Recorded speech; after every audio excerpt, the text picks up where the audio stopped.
Good morning, my fellow Toastmasters and guests. My name is Thao Nguyen, and today I'm giving my first speech, the Icebreaker speech. Before I'm giving the speech, I would like to pose a question to all of you. Can you remember a dream that you wanted to be or wanted to do, but you've been putting it off? While you're thinking about that, let me share with you my dream to come to the US and how I spent my first summer in this country. So I was growing up in a small town in Vietnam. Through stories, movies, music, I was fascinated by the United States of America and all the promises, the opportunities that this country provides. So it was my dream to come to the US to study, to learn about the people and its culture. But back then, to me, it was a crazy, untouchable dream for a girl like me. I knew it was so difficult to get a student visa to come to the US, let alone the expensive tuition to put it on my parents. So at times I was discouraged and about to give up. But deep down, that burning desire popped up. So one day I decided to do something about it. No hope for anything. I started to talk to my teachers and friends, anyone who knew about schools or educations in the US.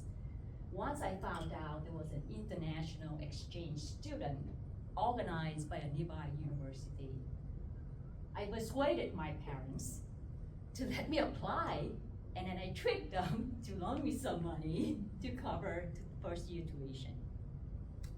After I applied, my dad and I flew to Hanoi, the capital of Vietnam, to have an interview at the US Embassy.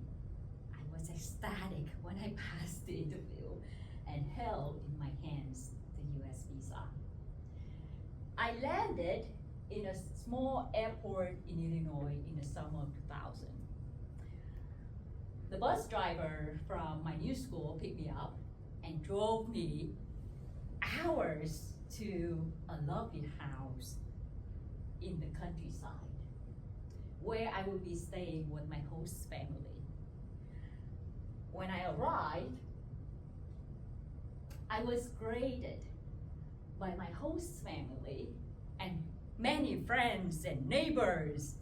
They treat me with a bunch of food and a huge cake, and they peppered me with questions, and I couldn't really understand what they were saying. I just smiled. I was lucky to stay with this host family. They was amazing. My host mom and dad treated me like their own daughter. They taught me how to drive. They showed me how to grill my first hot dog and cheeseburger correctly. They took me to so many places during that summer, to the YMCA to swim, to the rodeo to see the horses, to the festivals and many cities around that town. And they had a beautiful young lady and a handsome boy whom I spent most of my time with. They also introduced me to many of their relatives and friends and even strangers. This is my new daughter, and I was so glad that I stayed with them. In addition, I made so many new friends. They came from all over the world: Japan, South Korea, Germany, France, Switzerland, Brazil, you name you name it. So I enjoyed these new adventures with these new relationships. But there are days staying in my bed at night, missing my parents and friends in Vietnam. So during the first couple months, even though I really enjoyed my new adventure, I was struggling with my English. So I came to a public library where they offer free English conversation club to improve my English.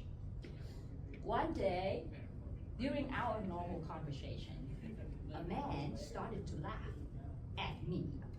And then he said to me in front of everyone, "You talk like a baby."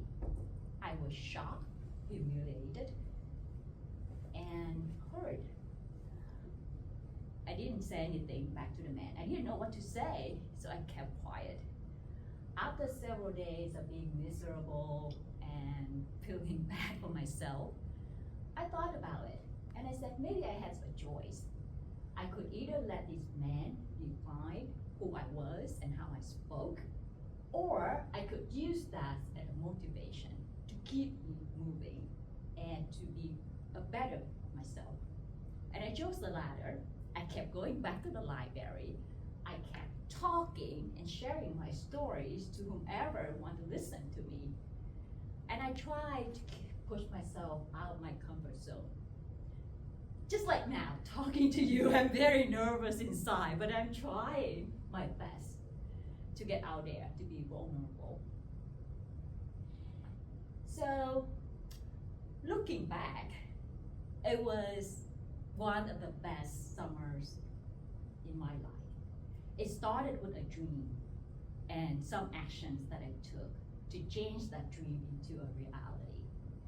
Before I conclude my speech, I want to circle back to the question that I asked you earlier.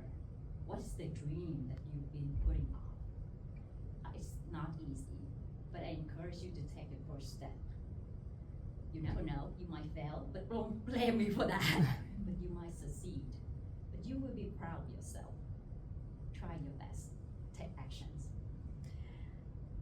Enjoy your summer. It will be hot, but it's beautiful. Thank you.